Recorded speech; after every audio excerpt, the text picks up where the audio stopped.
Accident बद्दल वाट बघतोय आम्ही. अजितदादांना न्याय कधी मिळेल? लोक अजून दादांना विसरले नाहीत अध्यक्ष महोदय.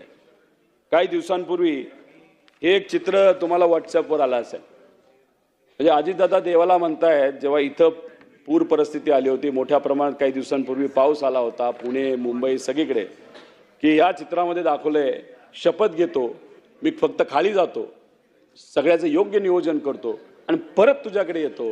हे चित्र अध्यक्ष महोदय बघितल्यानंतर आपल्याला काय वाटतं की दादा हे काम करणारे नेते होते, दिलेला शब्द पाळणारे नेते होते, सगळ्यांचे मित्र असणारे नेते होते. पण आज काय दादांबद्दल काय झालं? सीआयडी काय करते? सीबीआय कडे प्रकरण देण्यात यावं यासाठी त्यांच्याच मित्र पक्षाने सुरुवातीला पत्र दिलं. सत्तेत असताना लोक म्हणतात सत्तेत का जातो? विकासासाठी जातो. सत्तेत आहेत, सत्तेत असताना त्यांना स्मरणपत्र द्यावं लागलं त्यांच्याच मित्र पक्षाला, काय की सीबीआय कडे प्रकरण द्या. दोनदा पत्र देऊन सुद्धा जर सीबीआय कडे तिथं अध्यक्ष महोदय प्रकरण जात नसेल आणि एवढ्या मोठ्या नेत्याला न्याय मिळण्यामध्ये विलंब होत असेल, तर मग सामान्य लोकांनी काय म्हणायचं की नेत्याला न्याय मिळत नसेल तर आपल्याला कधी मिळणार? न सरकारवर विश्वास राहणार, न पोलीस प्रशासनावर विश्वास राहणार, न तिथं न्याय व्यवस्थेवर अध्यक्ष महोदय तिथं विश्वास राहणार. माझं तर मत आहे सीआयडी कडे पण देऊ नका, सीबीआय कडे पण देऊ नका, ज्युडिशियल एन्क्वायरी करा. कारण ह्याच्यात जर खऱ्या अर्थाने तपास आपल्याला करायचा असेल तर तिथं आपल्याला चांगला एखादा पूर्वी जज असणारा व्यक्ती, ज्याला ज्युडिशियल एन्क्वायरीच्या अंतर्गत आपल्याला जर जबाबदारी देता आली तर नक्कीच त्याचा कुठं ना कुठे तिथं अध्यक्ष महोदय फायदा होईल. मी अनेक भाषणं ऐकली अजितदादा असताना. दादा माझे मित्र, दादा फार जिवलग, दादांबरोबर अनेक वर्ष मी काम केलंय. मी विरोधात असताना सुद्धा दादा जेव्हा सत्तेत मंत्री होते तेव्हा मला मदत केली. हे सगळी भाषणं ऐकून झाली अध्यक्ष महोदय.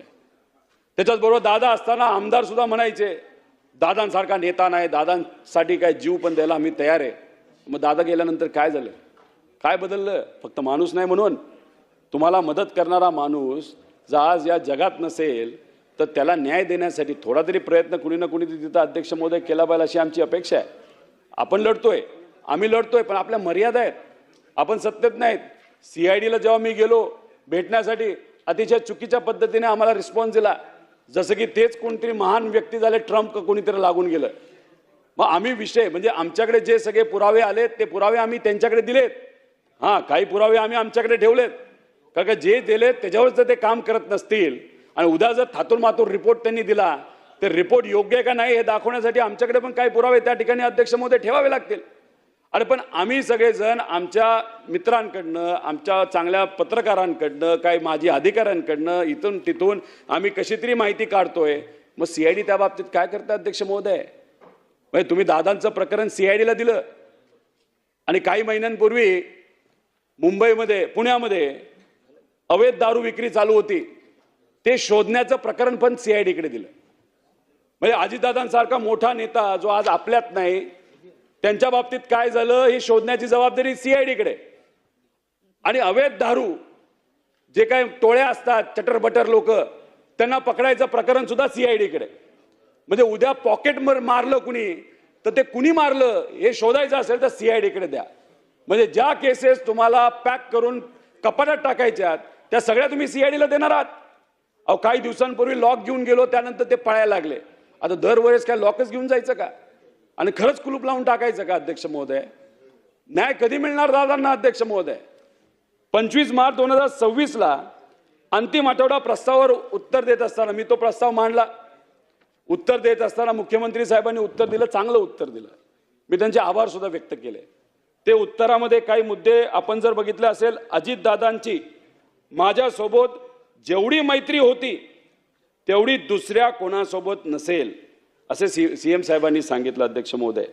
मनात शंका ठेवू नका, आकाश पाताळ एक करू, पण कोणाचाही बाप असला तरी त्याला खोदून काढू.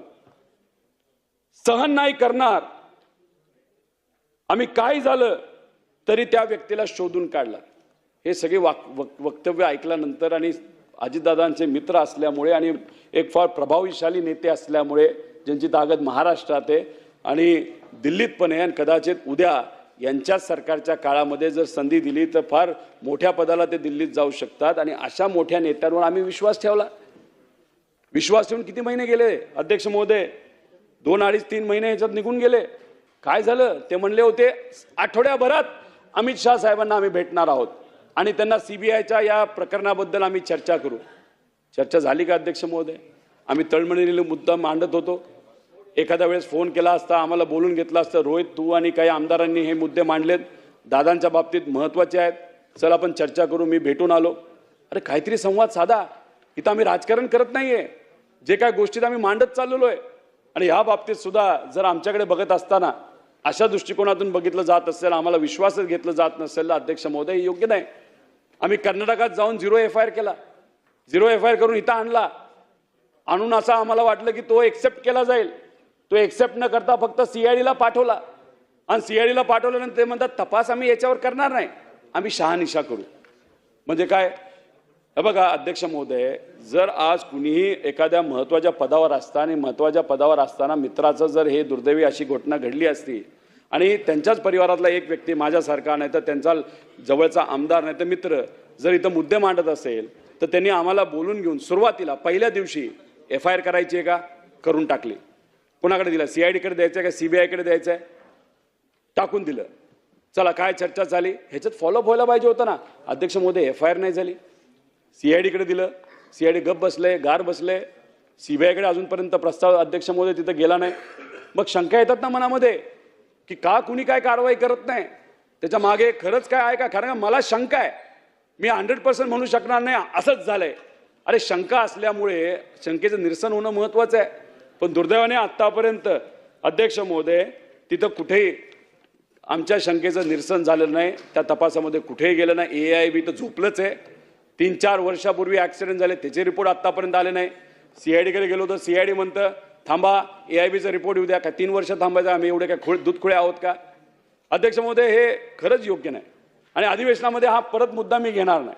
नेत्यांसमोर मांडला, TV समोर मांडला, पण अध्यक्ष महोदय अजूनपर्यंत त्याला योग्य असं उत्तर या सरकारकडनं तिथं मिळालेलं नाही. त्यामुळे कुठं ना कुठंतरी नात्यांवरचा विश्वास काही प्रमाणात माझा उडत चाललेला आहे. मैत्रीवर, राजकारणातली मैत्री खरंच असते का असं तिथं दुर्दैवाने मला आता प्रश्न पडत चाललेला आहे. का राजकारणामध्ये फक्त देवाणघेवाण असते? आपल्याला सत्य द्यायचं असेल तर मित्राची जरूरत, एखाद्याला निवडून द्यायचं असेल, एखाद्या आमदाराला सेट करायचं असेल तर आपल्या मित्राची मदत. पण मित्र गेल्यानंतर त्याची मदत कोण करणार? जवळचा व्यक्ती गेला तर त्याला कोण करणार? ज्या व्यक्तीमुळे अनेक आमदार निवडून आले ते सुद्धा त्यातले ठराविकच आज तिथे बोलत आहेत, बाकीचे का बोलत नाही? असे इतके प्रश्न मला तिथं मनाला पडत आहेत अध्यक्ष महोदय, ज्याची उत्तरं मला अजूनपर्यंत मिळालेली नाही. फक्त एकच गोष्ट इथं सांगतो की इथं तर न्याय मिळतच नाही. त्यांच्यावर प्रेम करणारे असंख्य कार्यकर्ते आहेत, असंख्य या महाराष्ट्राचे नागरिक आहेत. आणि आज ते जर असते तर ह्या ज्या काही अडचणी आल्या, कर्जमाफी जी आली त्याच्यात अटी टाकण्यात आल्या, दादा जर असते तर त्यात अटी नसत्या असा विश्वास अध्यक्ष महोदय तिथं मला आहे. त्यामुळे योग्य वेळ आल्यानंतर मी नक्कीच याच्यावर बोलेल आणि योग्य वेळ आल्यानंतर आमच्याकडे जे पुरावे आहेत ते मी तिथं काढेल. पण दादांसाठी आम्ही सर्वजण आमचा लढा सत्तेत नसताना सुद्धा प्रामाणिकपणे अध्यक्ष महोदय त्या ठिकाणी मी करत राहील.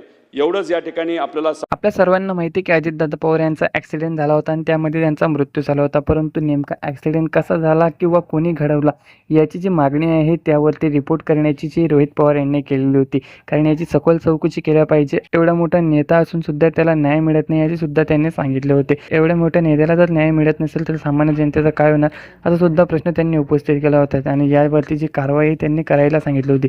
परंतु 2 ते 3 महिने झाले तरीही अजितदादा पवार यांचा जे रिपोर्ट होता तो सादर झालेला नाही आहे. त्यांचा ॲक्सिडेंट झाला आहे की खून झाला आहे यावरची सखोल चौकशी अजूनही सुरू झालेली नाही आहे. त्यामुळे त्यांनी पावसाळी अधिवेशनामध्ये सुद्धा हा मुद्दा पुन्हा एकदा मांडलेला आहे.